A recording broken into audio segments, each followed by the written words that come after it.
ఆడపిల్లే ఆశపడ్డాను బంగారు తల్లి పెళ్లి కూతురాయనే మనసంతా నిందనే సొంతం బంధం నువ్వే బంగారం నువ్వే. CMI Jewelry for your golden moment. నమస్తే, పీఎన్ఎన్ న్యూస్ స్వాగతం. 17వ డివిజన్ ప్రగతి నగర్ కాలనీలో 1,28,00,000తో నూతనంగా ఏర్పాటు చేసిన అర్బన్ హెల్త్ సెంటర్ ను జిల్లా కలెక్టర్ దినేష్ కుమార్ తో కలిసి ఒంగోలు శాసనసభ్యులు బాలినేని శ్రీనివాసరెడ్డి ప్రారంభించారు. అనంతరం ఏర్పాటు చేసిన సభలో ఆయన మాట్లాడుతూ రోగులకు సరైన వైద్యం అందించి వారి మన్ననలు పొందాలని వైద్య సిబ్బందికి సూచించారు. ఈ కార్యక్రమంలో డిఎంహెచ్ఓ రాజ్యలక్ష్మి, ఓడా చైర్మన్ మీనా కుమారి, ఓఎంసీ కమిషనర్ ఎం వెంకటేశ్వర్లు తదితరులు పాల్గొన్నారు.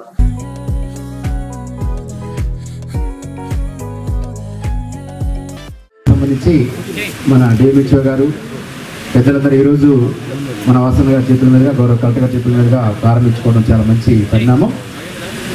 ఇది మొత్తం ఈ నెలాఖరు లోపల మిగతా 4 కూడా ఓపెన్ చేయడానికి ప్రణాళిక సిద్ధం చేసుకుని ఒక్కొక్క అర్బన్ హెల్త్ సెంటర్ సంబంధించి 1,20,00,000 రూపాయలతోటి నగరంలో 5 అర్బన్ హెల్త్ సెంటర్స్ మొత్తం 6 కోట్ల రూపాయలతోటి మన వాసన గారు ఒక ఆదేశాల మేరకు ఎక్స్ట్రా నిధులు కార్పొరేషన్ నుంచి కూడా పెట్టడం జరిగింది. గౌరవ కలెక్టర్ గారు కూడా ఈ విషయంపై చాలా మంచిగా రావాలంటే దాన్ని తప్పనిసరిగా ఆమోదించి కౌన్సిల్లో తీర్మానం చేసిన తర్వాత ఆ నిధులు కూడా కేటాయించి ఈ రోజున ఓపెన్ చేసుకోవడం చాలా మంచి పరిణామం.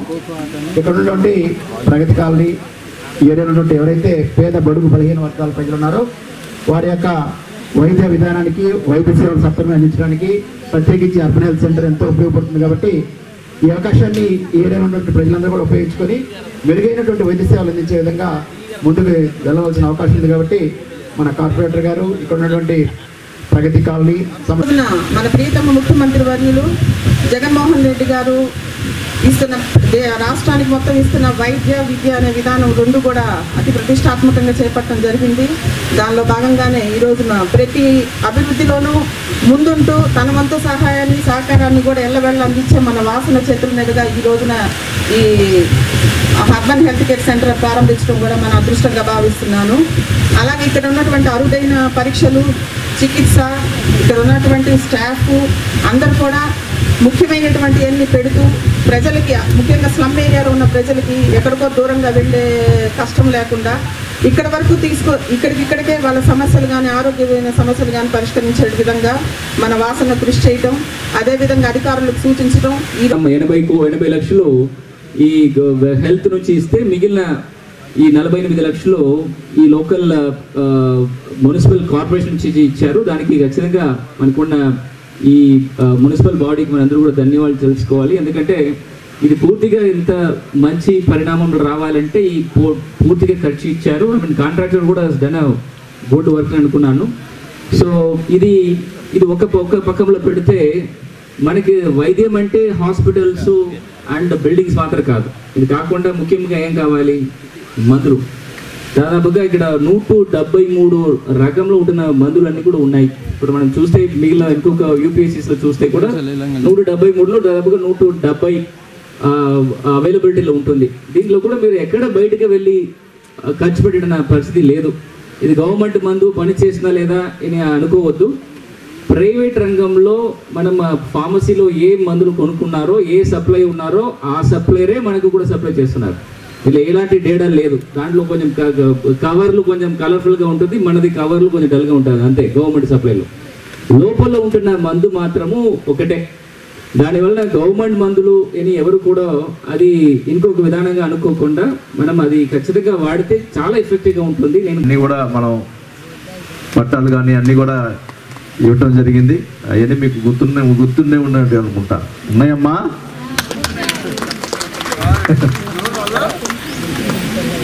మరి ఈరోజు ఇక్కడ మంచి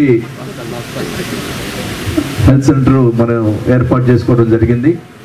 దాదాపు 1,28,00,000 తోటి ఈ హాస్పిటల్ మనం ఇక్కడ నిర్మించుకున్నాం.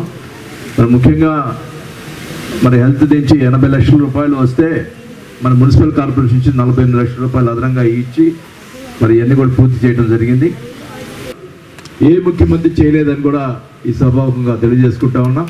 మరి జగన్మోహన్ రెడ్డి గారు మరి నాడు నేడు కార్యక్రమం పెట్టి స్కూల్స్ కానీ హాస్పిటల్స్ కానీ ఎంతో డెవలప్ చేసిన పరిస్థితులు ఉన్నాయి.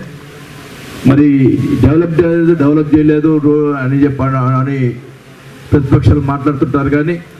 కానీ ఇవన్నీ ఎవరు డెవలప్ చేశారు, ఇవన్నీ కూడా డెవలప్మెంట్ కాదా అని అడుగుతా ఉన్నాం. మరి ముఖ్యంగా ప్రజలకి కావాల్సిన అవసరాలు వైద్యం విద్య ముఖ్యమనేది తెలుసుకోవాల్సిన అవసరం ఉంది. దాని మీద ముఖ్యమంత్రి గారు కొన్ని వేల కోట్లు ఖర్చు పెట్టారు ఈ విద్య కోసం. అది అందరూ కూడా గమనించుకోవాల్సిన అవసరం ఉందని కూడా తెలియజేసుకుంటా ఉన్నాం. పేద ప్రజల కోసం చేసినటువంటి ఈ కార్యక్రమాన్ని మనం అందరూ కూడా చప్పట్ల ద్వారా అభినందించాలని కూడా ఈ సభాముఖంగా జగన్మోహన్ రెడ్డి గారిని నేను కూడా తెలియజేసుకుంటూ, మరి ఈరోజు ఈ కార్యక్రమాన్ని ఏర్పాటు చేసినటువంటి ఇక్కడ మున్సిపల్ సంబంధించినటువంటి మున్సిపాలిటీ స్పందన అర్జీలను తక్షణమే పరిష్కరించాలని జిల్లా కలెక్టర్ దినేష్ కుమార్ అధికారులను ఆదేశించారు. ప్రకాశం భవన్లో నిర్వహించిన స్పందనలో ప్రజల నుంచి అర్జీలు స్వీకరించారు. ఈ సందర్భంగా ఆయన మాట్లాడుతూ క్షేత్రస్థాయిలో సమస్యలను పూర్తి స్థాయిలో పరిష్కరించి అవి మళ్లీ రాకుండా చూడాలన్నారు. ఈ కార్యక్రమంలో పలు శాఖల అధికారులు పాల్గొన్నారు.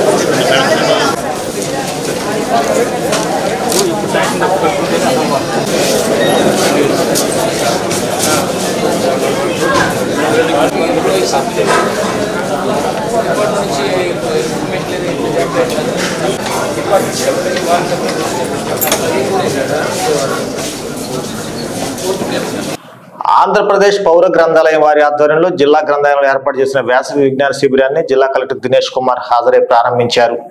ఆయన మాట్లాడుతూ ఈ వేసవి శిబిరంలో సృజనాత్మక కార్యక్రమాల విద్యార్థులు హాజరై సద్వినియోగం చేసుకోవాలని కోరారు.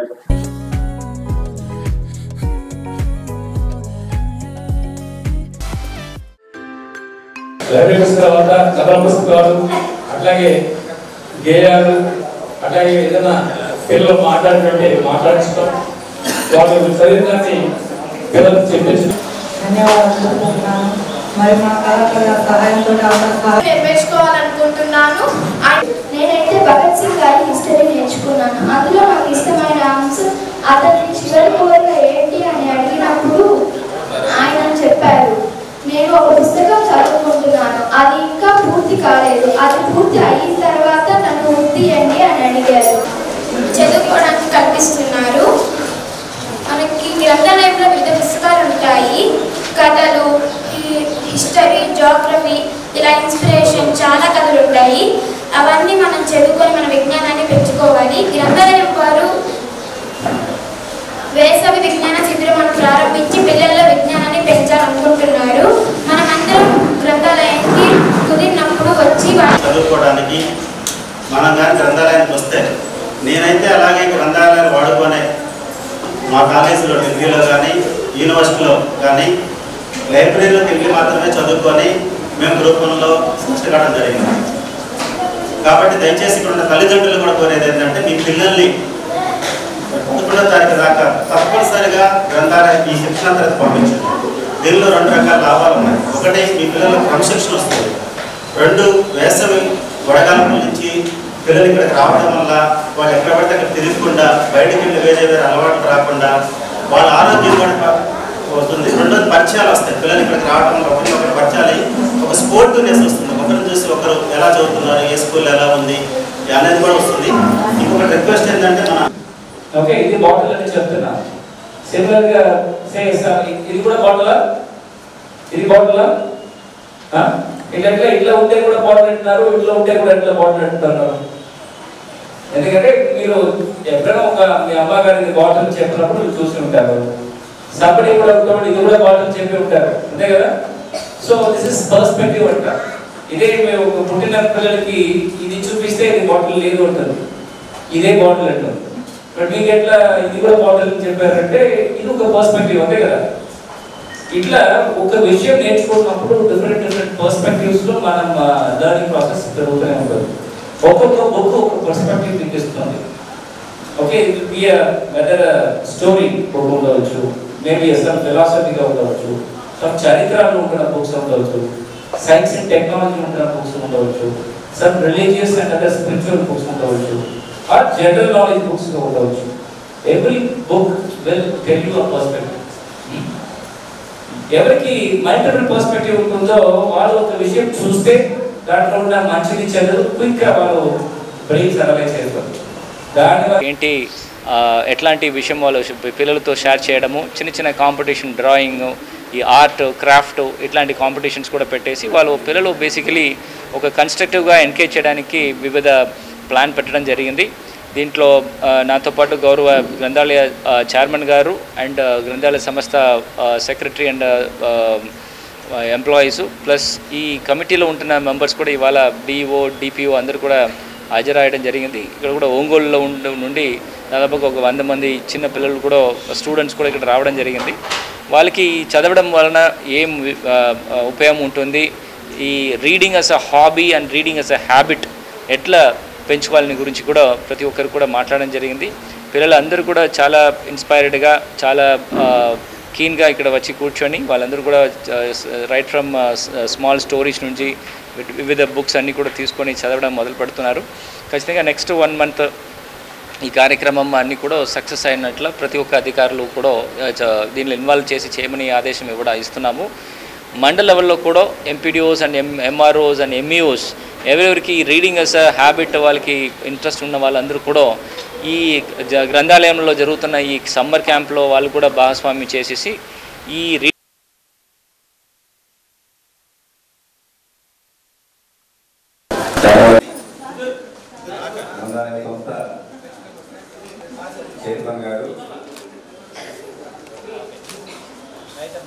కాంట్రాక్టర్ అవగాహన లోపం వల్లే ముఖ్యమంత్రి చిత్రం లేకుండా ఫ్లెక్సీలు ఏర్పాటయ్యాయని మేయర్ గంగాడ సుజాత, కమిషనర్ వెంకటేశ్వరరావు వివరణ ఇచ్చారు.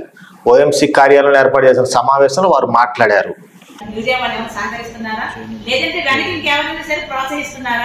అనే విషయాన్ని మాకందరికీ కూడా డౌట్ రావడం జరుగుతుంది. ఎందుకంటే మీరు చేస్తున్న కొన్ని అలాగే ఉన్నాయి. ఎవరో చేసిన పనికి బాగాలేదు గారికి ఆపాదించారు, ఎంతవరకు కరెక్ట్. మున్సిపల్ ఆఫీసులో ఏదైనా జరిగితే మమ్మల్ని అడగండి. లేదంటే ఎక్కడ ప్రోటోకాల్ విషయంలో ఏదైనా ఇన్నాళ్ళు లేనిది, ఎప్పుడూ లేనిది ఈ రోజు మరి ఎందుకు ఇంత రావని మరి వారి మీద కక్షపూరితమైన చర్యలు చేయడము, మరి ఈ రకంగా మాట్లాడము, ఇదంతా కూడా మీరు దయచేసి ఆపుకోండి. ఎందుకంటే మీడియా వాళ్ళకి నేను చాలా సార్లు చెప్తున్నాను, నిజాలు తెలుసుకోకుండా చేసిన నిర్ణయానికి ఎంతమంది మీరు బాధ పెడుతున్నారు, ఎంతమందిని అవమానిస్తున్నారు అనే విషయాన్ని కూడా మీరు మీడియా మిత్రులు తెలుసుకోవాలి. ఇప్పుడు ఒక మంచి పని చేయండి. బాలినేని గారు మొదటి నుంచి కూడా ప్రజలకు అండగా ఉంటారు. మీరు చూసినట్టయితే ఏ ఎమ్మెల్యే దగ్గర ఉన్నంత జనము వాళ్ళ ఇంటి దగ్గరే ఉంటున్నారు. ఏ పని చేయకుండా వాళ్ళ ఇంట్లో ఉంటున్నారు జనమంతా. ఎంతమంది అనాథులు, అబాధ్యులు, సహాయార్థం ఎంతమంది వస్తున్నారు, ఎంతమంది ఎమ్మెల్యేలు ఇంట్లో, మినిస్టర్ ఇంట్లో అంత జనం ఉంటున్నారు, ఎంతమందికి వారు సహాయ సహకారాలు అందిస్తున్నారు, ఎంతమందికి ఉద్యోగాలు ఇప్పించారు, ఎంతమందికి ఆర్థికంగా సహాయం చేశారు. ఇవన్నీ విషయాలు ఏ రోజునైనా సరే బాలినేని ఈ రోజు ఇంతమంది వారికి సమస్యలు తీర్చారని ఎప్పుడో రాశారా? లేదంటే మొన్న ఈ మధ్యనే మీకు తెలుసు ప్రతి నియోజకవర్గంలోనూ కూడా మరి జగనన్న కాలనీలు, ఇళ్ల పట్టాల గురించి అందరూ కూడా ఇళ్ల పట్టాలు ఇవ్వడం జరిగింది. కానీ మా నియోజకవర్గంలో ఇవ్వలేదు. దానికి కారణం ఏంటో మీకు తెలుసు. కానీ అవి ఎప్పుడు రాశారా? దీనికి కారణము టీడీపీ వాళ్ళు చర్య వల్ల ఇక్కడ ఒంగోలులో పట్టాలు ఇవ్వలేకపోయారని ఎప్పుడైనా మీరు రాశారా? అసలు అందరూ కూడా అపోజిషన్ పార్టీ వాళ్ళకి ఎందుకు అంత అండగా ఉంటున్నారు? ఈ రోజున వారి 5,000 మందికి పట్టాలు ఇవ్వడానికి ఆల్రెడీ 30 కోట్ల రూపాయలు కూడా చెల్లించడం జరిగింది. 4 ఏరియాస్ లో కూడా మరి స్థలాలు కూడా ఏర్పాటు చేసి 200 ఎకరాల స్థలాన్ని సేకరించడం జరిగింది. మరి వచ్చిన నెలలో కూడా దాదాపు ఈ నెలలో ఖరారు అవుతుంది. ఇంచుమించుగా అయితే ఈ మంత్ మరి సీఎం గారి ద్వారాగానే పట్టాలు ఇప్పించాలని వారు పదే చెప్పడం కూడా జరుగుతుంది. అలాగే వాటర్ లైన్ మరి 339 కోట్ల రూపాయలతో మరి వాటర్ లైన్ కూడా టెండర్ నెక్స్ట్ వీక్ లో టెండర్కి రాబోతుంది. ఈ విషయాలు ఎప్పుడైనా సరే మీరు మీడియా ముఖంగా చెప్పారా? మరి ఇన్ని 100 కోట్ల రూపాయలు విలువైన పనులు చేపిస్తున్నారని కానీ, ఆర్థికంగా కూడా 10 మంది సహాయం చేస్తున్నారని కానీ, మరి ఒంగోలు నగరాన్ని డెవలప్మెంట్ కి ఎన్నో వరకు పనులు చేపిస్తున్నారని కానీ, మా గురించి కానీ, మున్సిపల్ నగరపాలక సంస్థ గురించి కానీ, ఎమ్మెల్యే గారి గురించి కానీ ఏ ఒక్కనాడైనా సరే ఒక పాజిటివ్ వార్త నేను మేరే 2 సంవత్సరాలు అవుతుంది. ఈ 2 సంవత్సరాల్లో ఒక పాజిటివ్ వార్త ఏ పత్రికలైనా వచ్చిందా? అంటే మేమేం పని చేయడం లేదా? అసలు ఎందుకు ఎంత మమ్మల్ని మానసికంగా క్షోభ పెట్టడానికి మీరు ఎందుకు పత్రికలు కూడబలుకుంటున్నారంటే మీరు ఏ రకంగా మా మీద దాడి చేస్తున్నారు, మీకు ఏ నిజాలు తెలుసు? నిజాలు తెలుసుకోకుండా చేసిన ఈ నిర్ణయాన్ని మేము తీవ్రంగా కూడా ఖండిస్తున్నాము. ఎప్పుడైనా సరే మంచిని మంచిగా చెప్పండి, చెడు చిన్నదైతే మీకు 100% చెడు చూపిస్తున్నారు, మంచి 100% అయినా సరే 1% కూడా మీరు దాని యొక్క మంచిని మీరు చూపించలేకపోతున్నారు. ఇది కరెక్ట్ కాదు. పత్రికలు అంటేనే కూడా ఉన్నట్టుగా మాట్లాడాలి. అలాగనే అధికార పార్టీని ఎంకరేజ్ చేయాలి, ఇంకా మంచి పనులు చేయడం ప్రోత్సహించాలి. అదేమీ లేకుండా మరి ప్రతిపక్షాలతో కుమ్మక్కయ్యి మీ ఇష్టాసారంగా మీరు మాట్లాడము, బాలినేని గారి యొక్క ఇమేజ్ డ్యామేజ్ చేయడం. మీకు తెలుసు బాలినేని గారు 30 సంవత్సరాల రాజకీయ జీవితంలో మొదటి నుంచి కూడా కాంగ్రెస్ పార్టీ యూత్ కాంగ్రెస్ లీడర్గా ఉన్నప్పటి నుంచి ఈ రోజు మినిస్టర్ వరకు ఆయన ఏడుగు మచ్చలే నాయకుడు అనేది ఎవరైనా ఉన్నారంటే బాలినేని గారు అని ప్రతిపక్షాల వాళ్ళు కూడా అనేక పర్యాలు చెప్పడం కూడా జరిగింది. అలాంటి మచ్చలేని నాయకుడు ఈ రోజున మచ్చ ఇంత కాదండి, మొత్తం పూర్తిగా అంతా మచ్చే చూపిస్తున్నారు. అది కరెక్ట్ కాదండి. ఎప్పటికైనా సరే మీరు నిజాలు తెలుసుకొని స్పందించవలసిగా కోరుతూ మేము కూడా మీ తరపు మేము హెచ్చరిస్తున్నాము. ప్రతి పనికి కూడా అది మీరు భూతత్వంలో పెట్టి చూపించడం అది కరెక్ట్ కాదని చెప్పి తెలియజేస్తూ ఈ యొక్క అంశాన్ని ఏదైతే నిన్న ఫ్లెక్సీలో సీఎం గారి ఫోటో లేకపోవడము, అలాగే ఆల్మర్ సురేష్ గారి ఫోటో లేకపోవడం అనేది అది కాంట్రాక్టర్ యొక్క పొరపాటు మాత్రమే. ఇది బాలినేని గారికి కానీ నగరపాలక సంస్థ కానీ ఎలాంటి ఉద్దేశము లేదు, ఏ విషయం మా యొక్క పాత్ర లేదని చెప్పేసి మీ మీడియా దయచేసి ఈ విషయాన్ని మీరు టెలికాస్ట్ చేయండి. ఎందుకంటే నిన్నటి నుంచి ఒంగోలు నగరపాలక సంస్థలో పనిచేస్తున్న శానిటరీ, ఇంజనీరింగ్, క్యాబ్, ఆటో వర్కర్ల సమస్యలు పరిష్కరించాలని AP municipal workers and employees federation ఆధ్వర్యంలో స్థానిక కలెక్టరేట్ వద్ద ధర్నా చేపట్టారు. ఈ కార్యక్రమంలో యూనియన్ నాయకులు, మున్సిపల్ కార్మికులు పాల్గొన్నారు.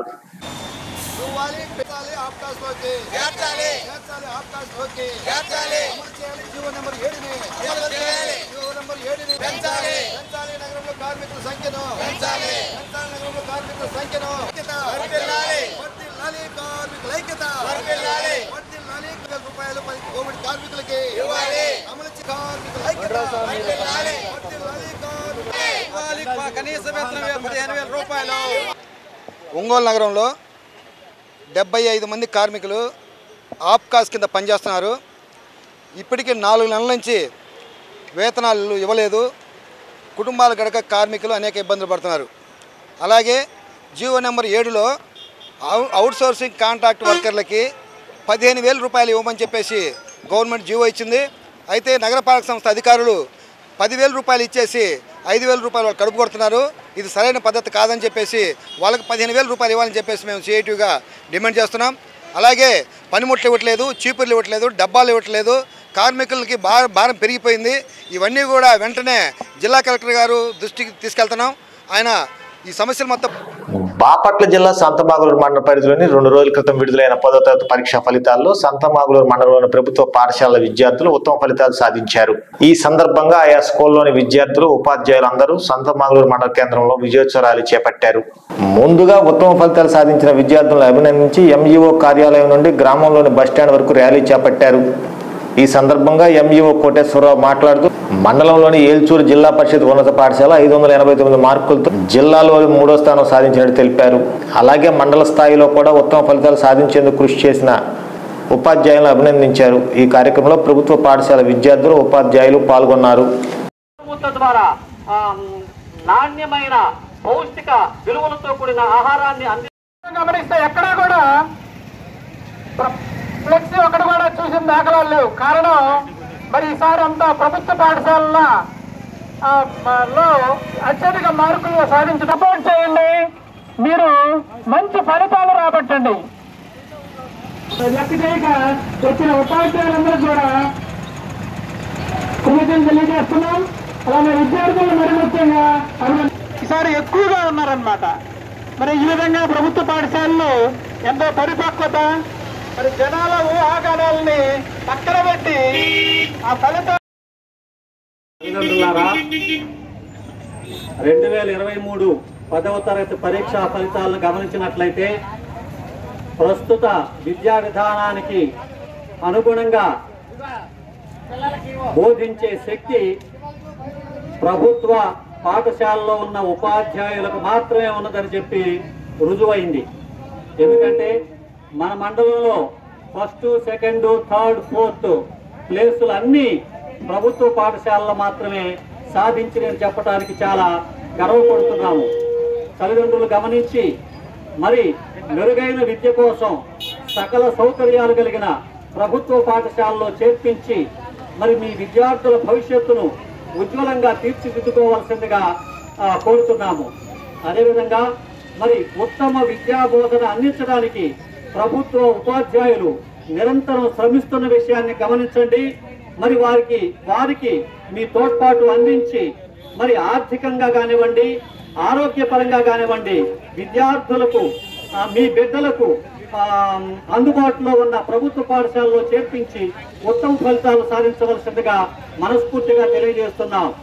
మరి జిల్లాలో ఉత్తమ 3వ ర్యాంకు జిల్లా పరిషత్ ఉన్నత పాఠశాల ఏల్చూరు వారు సాధించిన విషయం మీ అందరికీ సగర్వంగా ప్రకటిస్తున్నాం. మరి మండలంలో 589 మార్కులతోటి జిల్లా పరిషత్ ఉన్నత పాఠశాల ఏల్చూరు ముందంజలో ఉన్న విషయం మీ అందరికీ తెలియజేస్తున్నాం. అంతేకాకుండా మక్కినవారిపాలెం జిల్లా పరిషత్ ఉన్నత పాఠశాలలో మండలంలో 2, 3 స్థానాలను సాధించి మరి 2వ ర్యాంకు 584 మార్కులతో మండల స్థాయిలో 2వ ర్యాంకును, అదేవిధంగా 3వ ర్యాంకు 579 మార్కులతో 3వ ర్యాంకును సాధించిన విషయం మీ అందరికీ గుర్తు చేస్తూ ప్రభుత్వ పాఠశాలను ఆదరించండి. ప్రభుత్వ పథకాలను సద్వినియోగం చేసుకొని మీరు ఆర్థికంగా మరి పిల్లల ఆరోగ్యపరంగా జాగ్రత్తలు తీసుకోవాల్సిందిగా మనస్ఫూర్తిగా కోరుతూ మరి మరొక్కసారి ఉత్తమ ఫలితాలు సాధించిన ఉపాధ్యాయ బృందానికి మనస్ఫూర్తిగా అభినందనలు తెలియజేస్తూ మీ సహకారాన్ని మండల విద్యాశాఖ కోరుతుంది. మరి ఆశీర్వదించవలసిందిగా మరి ప్రభుత్వ పాఠశాలను బలోపేతం చేయవలసిందిగా మీ అందరినీ మనస్ఫూర్తిగా కోరుకుంటున్నాను. Thank you one and all. ద్వారా నాణ్యమైన పౌష్టిక విలువలతో కూడిన ఆహారాన్ని లాయర్పేటలోని సాయిబాబా ఆలయంకు కొత్తాలంపేటకు ఎటువంటి సంబంధం లేదని షిరిడి సాయి కల్చరల్ మిషన్ అధ్యక్షురాలు సుబ్బలక్ష్మి తెలిపారు. ఆలయ ప్రాంగణంలో ఏర్పడిన సమావేశంలో మాట్లాడారు. ఈ సమావేశంలో సంయుక్త కార్యదర్శి జయరాం, మాజీ కార్యదర్శి గోపాలరావు, సభ్యులు హరినాథ్ రెడ్డి తదితరులు పాల్గొన్నారు. చట్ట ప్రకారం యాక్చువల్గా ట్రస్టీ యాక్ట్ ప్రకారం పైసా కూడా ట్రస్టీస్ కానీ స్వామీజీ కూడా ఎవరు కూడా పైసా కూడా తాగకూడదు. కానీ వాళ్ళు మాకు 20% కట్టాలి. ఇందులోనేమో సర్ప్లస్ ఫండ్స్ అన్ని మాకు ఇవ్వాలన్నారు. స్వామివారి నోట్ నుంచి ఏంటంటే 20%, 15% amount GST plus auditor fees ఇవన్నీ కలిపి 20% మాకు ఇవ్వాలి అని చెప్పారు. అంతేకాకుండా అఫిలియేటెడ్ కాలేజెస్ ఏదైతే యూనివర్సిటీకి కడతాయో అట్లాగే మీరు కట్టాలి, కట్టకపోతే మేము రెన్యూవల్ చేయమన్నట్టుగా స్వామివారి నోటి నుంచి రాగానే అందరూ ఆశ్చర్యపోయాం. స్వామీజీ నోటి నుంచి ఏంటి వీళ్ళు ఇలా చెప్పించారు, స్వామీజీ ఎప్పుడు కూడా ఇట్లా ఉండరే అని ఆశ్చర్యపోయి తర్వాత ఇదే ప్రాంగణంలో స్వామివారు ఏం చేశారంటే ఆ రోజు సర్వసభ్య మీటింగ్లో మేము కుర్తాళం పీఠం మీరు 20% ఒప్పుకోవట్లేదు కాబట్టి కుర్తాళం పీఠం నుంచి ఈ షిరిడి సాయిబాబా మందిరాన్ని వైదొలుగుతున్నాము. ఇక నుంచి మీరే మీటింగ్ పెట్టుకొని మీరే చేసుకోండి, ఇక మా కింద ఉండదు. అంతేకాకుండా ఈ రోజు నుంచి పీఠం కింద ఈ లారిపేట సాయిబాబా మందిరం లేదు కాబట్టి ఇక్కడి నుంచి ఈ రోజు నుంచి ఇప్పటి నుంచి పీఠ ప్రతినిధిని కూడా తొలగిస్తున్నానని చెప్పి అప్పుడే ఎంబటే పీఠ ప్రతినిధి కూడా తొలగించేసి మీరు మీటింగ్ పెట్టుకొని ఇక్కడి నుంచి మీరే చేసుకోండి అని ఆయన డిక్లేర్ చేసి తర్వాత అక్కడ పక్కన ఉన్నటువంటి పీఠం మనుషులు వాళ్ళు అదేం స్వామి అట్లా డిక్లేర్ చేశారని వాళ్ళు ఆశ్చర్యపోయారు. అంటే లేదు ఇదే నా ఫైనల్ డెసిషను అని నారాయణ అని చెప్పి ఆయన రూమ్లోకి వెళ్ళటం జరిగింది. అయితే వీళ్ళు ఏంటంటే పీఠంలోని మనుషులు మీరు ఎట్లయినా సరే సంతకాలు పెట్టి స్వామివారికి ఇవ్వాల్సిందే అది అని చెప్పేటప్పటికి మా వాళ్ళు కూడా ఎవరు కూడా ఒప్పుకోవాలి. తర్వాత ఏం చెప్పారంటే మీరు మీటింగ్ పెట్టుకొని నిర్ణయించుకోండి అని ఎంబటే మెసేజ్ పెట్టారు పీఠం నుంచి. సరే మేము మీటింగ్ పెట్టుకొని అందరూ కూడా 16 మందిలో 13 మంది ఒకే వైపు అందరూ కూడా కమిటీ రెజల్యూషన్ పాస్ చేసుకొని మేము స్వామివారు అనౌన్స్ చేసింది స్వాగతిస్తూ పీఠం నుంచి వైదొలుగుతున్నామని చెప్పేసి తర్వాత రెజల్యూషన్ రాసుకొని తర్వాత దాని ప్రకారం అమెండ్మెంట్స్ చేసుకొని రిజిస్టర్ చేసుకోవడం జరుగుతున్నది. కానీ ఏంటంటే ఇప్పుడు పీఠంలోని కొంతమంది వ్యక్తులు వాళ్ళకి మెజారిటీ లేకపోయినా ఏదో రకంగా దీని మీద ఆజమాయిషీ చేయాలనేటువంటి వాళ్ళు మా ప్రకారం వెళ్ళాలి, మీరని ఈ విధంగా చేయటానికి వీల్లేదు అని చెప్పి వాళ్ళు కొన్ని కండిషన్స్ పెట్టి మమ్మల్ని అగౌరవపరిచి చట్టానికి విరుద్ధంగా వాళ్ళు కొన్ని నిర్ణయాలు తీసుకొని ఉన్న మెంబర్స్ అందరినీ అగౌరవపరుచుతున్నారు. మాకు చాలా బాధాకరంగా ఉంటుంది. ఎందుకంటే ఎంతో కాలము కొన్ని వందల మంది 50 సంవత్సరాల నుంచి చేసిన సేవలు ఇక్కడ ఫలితంగా వచ్చింది ఈ మందిరం. అటువంటి వాళ్ళందరినీ ఈనాడు మర్చిపోతే బాగుంటుందండి. అట్లనే అంతమంది ఇంత కృషి వల్ల వచ్చిన మందిరానికి ఈనాడు మేము పనిచేసే సేవ మాదంతా సేవ, నిస్వార్థ సేవ. అటువంటి సేవ చేసే మమ్మల్ని కూడా కమిటీలో అగౌరవపరిస్తే మాకెంత బాధాకరమో మీరు ఆలోచించండి. ఆ విధంగా మమ్మల్ని అగౌరవపరుస్తూ వాళ్ళ ఇష్ట ప్రకారమే ప్రజాస్వామ్య పద్ధతిలో కాకుండా ప్రజాస్వామ్య పద్ధతిలో కాకుండా మేము చెప్పిందే ఇది, యూ డూ ఇట్, చేయాల్సిందే మీరు అని అంటే ఎట్లుంటుందండి? అందువలన ఈ విధంగా మమ్మల్ని అందరినీ గివ్ రెస్పెక్ట్ టేక్ రెస్పెక్ట్ అనే ప్రిన్సిపల్ తెలుసు కదా, మా గౌరవం ఇవ్వకుండా మమ్మల్ని అగౌరవపరిచి పేద పెత్తనం కోసం డబ్బు కోసం ఆశపడితే ఇంకా ఈ ట్రస్టులు ఎందుకు, ధర్మం ఎక్కడ, న్యాయం ఎక్కడ అనే దాని మీద మేమందరం కలిసి ఆ ధర్మదేవతను ప్రార్థిస్తున్నాం. ఆ ధర్మదేవత మనకి ధర్మాన్ని న్యాయాన్ని ప్రసాదించుద్దని. ఇక్కడ బాబా ఉన్నారు, ఆ బాబా ఆయన ఎట్టొచ్చారో, ఏ విధంగా వచ్చారో, ఎందుకు వచ్చారో, మానవ సేవయే మాధవ సేవ అన్నారు ఆయన. అది మర్చిపోతున్నాం మనం. మానవ సేవ చేయకుండా మనమంతా ఏంటంటే వచ్చిన డబ్బుల్ని మన ఉయ్యాలకు సేవ చేయాలనే ఉద్దేశంతోనే చేస్తూ వచ్చినాం. కానీ పీఠంలోని కొంతమంది వ్యక్తులు దీన్ని వ్యాపారంగా చూడాలని చెప్పి మీరు ఇంకా ఆదాయం పెంచండి, ఆదాయం పెంచిన ఆదాయంలో మీరు కష్టపడండి, దాంట్లో నుంచి మాకు కొంత ఇవ్వండి, 25 లక్షలు పెంచి మిగతాది మాకు ఇవ్వండి అని చెప్పి ఇట్లా ఇలా ఇలా ఇలా ఇవి పంపించారనమాట. పంపించడమే కాకుండా మేము బయట వచ్చేసిన తర్వాత ఈ ముగ్గురు వివిధ రకాలుగా ప్రలోభ పెట్టడాలు అయితేనేమి, మమ్మల్ని భయభ్రాంతులు చేయడమేమి, పెద్దవాళ్ళండి వీళ్ళు 80 ఏళ్ళు ఇక్కడ సేవ చేసిన వాళ్ళని భయభ్రాంతులు చేస్తూ వీళ్ళు దాని కింద ఉండే వాళ్ళు ముగ్గురు, వాళ్ళ మునికృష్ణయ్య గారు కానీ, శశిభూషణ్ గారు కానీ, హరిప్రియ గారు కానీ, వీళ్ళు ముగ్గురు ఇక్కడ అందరినీ భయభ్రాంతులు చేస్తూ మమ్మల్ని అందరినీ ఎంతో ఇదిగా చేస్తున్న చట్ట ప్రకారం పోకుండా భయభ్రాంతులతో చేయాలని కంకణం కట్టుకొని ఎన్నో విధాలుగా మమ్మల్ని బాధ పెడుతున్నారు. ప్రజలందరూ మాకు సహకరిస్తారని, ధర్మం వైపు ఉంటారని మనస్ఫూర్తిగా కోరుకుంటా ఉన్నాను. మరియు స్వామి గారు వాళ్ళు చేసిన కొన్ని ఎంత దారుణంగా పీఠంలో వాళ్ళ ఎందుకు మేము భయపడుతున్నాము అంటే పీఠం ఆస్తుల్ని కూడా వాళ్ళు ఎక్కడెక్కడ అమ్మారు, ఎందుకు అమ్మారు అనే దాని గురించి కూడా స్వామి గారు క్లియర్గా చెప్తారు. అమెరికన్ పాస్పోర్ట్ ఏంటి, అతను అడ్రస్ పెట్టుకుని అమెరికా అడ్రస్ పెట్టుకుని అట్లాంటా జార్జియా అడ్రస్ పెట్టుకుని యుఎస్ పాస్పోర్ట్ నెంబర్ అని వేసి ఆధార్ కార్డు నెంబర్ వేసి అమెరికన్ పాన్ కార్డు నెంబర్ వేసి దొంగతనంగా ఆధార్ కార్డు తీసుకుని అగ్రికల్చర్ ల్యాండ్ ఇచ్చినట్టు రిజర్వ్ బ్యాంక్ గైడ్లైన్స్ ప్రకారము ఫామ్ హౌసెస్ అగ్రికల్చర్ ల్యాండ్స్ కొనకూడదు అన్నది సరే కొనుక్కుంటున్నారు. అట్లా కొనుక్కుని తర్వాత మాతాజీ గారికి శశిభూషణ్ గారికి ఇద్దరికి ఘర్షణ జరిగితే అమెరికా నుంచి వచ్చి పీఠంలో దిగకుండా హోటల్లో దిగి కపిలతీర్థం హోటల్లో దిగి ఇద్దరు కలిసి వెళ్ళి రిజిస్ట్రేషన్ చేసుకున్నారు. అది కూడా పోనీ గిఫ్ట్ డీడ్ కూడా చేయలేదు, సెటిల్మెంట్ డీడ్ చేశాడు. సెటిల్మెంట్ చేసి జనాలను ఇంత మోసం చేస్తూ ఉండి వాళ్ళకి డబ్బే ప్రధానము, వాళ్ళకి ధర్మం అనేది లేదు. ఎక్కడ కూడా ఇన్ని హోమాలు చేస్తున్నాం, కుబేర యాగాలు చేస్తున్నాం, సొన్న ఆ యాగాలు అంతా డబ్బు డబ్బు డబ్బు డబ్బు. ఒక్క 10 మందికి అన్నం పెట్టడానికి ఇష్టం ఉండదు.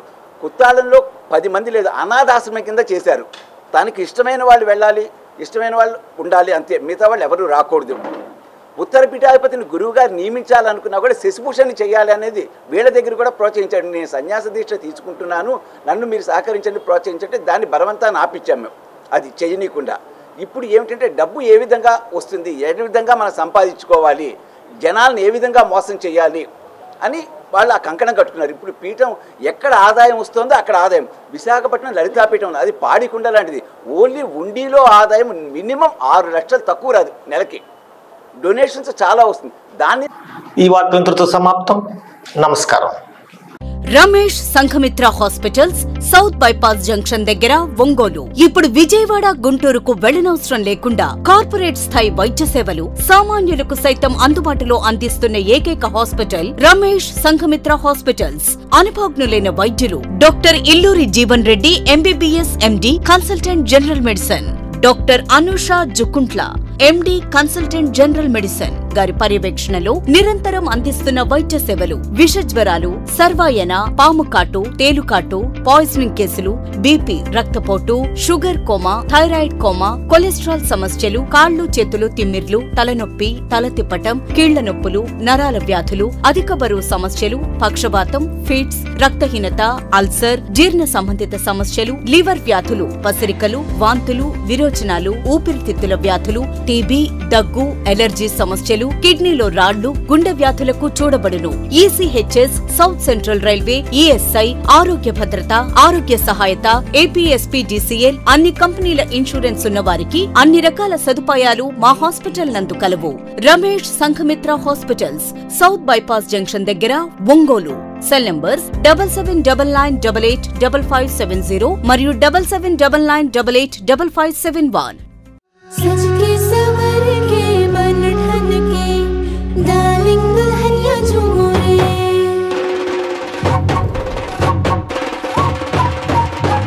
जगमग दिल के तारों पे रिश्तों की होगी धुन सोनिए तू उखड़िए तू अब रुक मत, ये मोमेंट तेरा है। सबको सुना दे अपने दिल की ट्यून डार्लिंग दुल्हनिया तू झूम पंछी बाबरा जैसे हार्ट बीट ये क्रेजी है लेकिन सुना पुरखों से मैजिक की स्टोरी है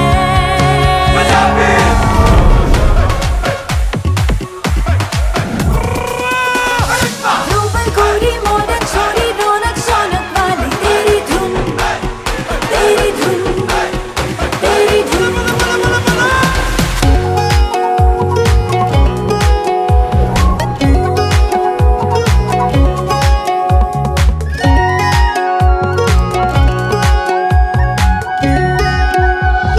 सबको सुना दे अपने दिल की ट्यून डार्लिंग दुल्हनिया तू झूम पूरे जश्न में स्टाइलिश जश्न से मिला दे थोड़ा स्वैग थोड़ी धूम अब तू झूम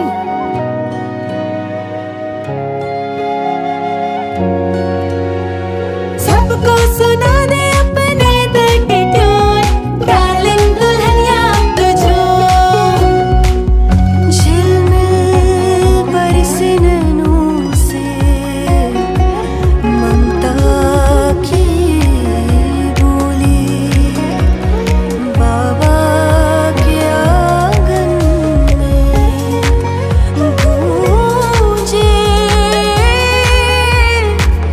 आज भी लोरी ओ कोना रे मोर है डार्लिंग दुल्हनिया तू झूम रे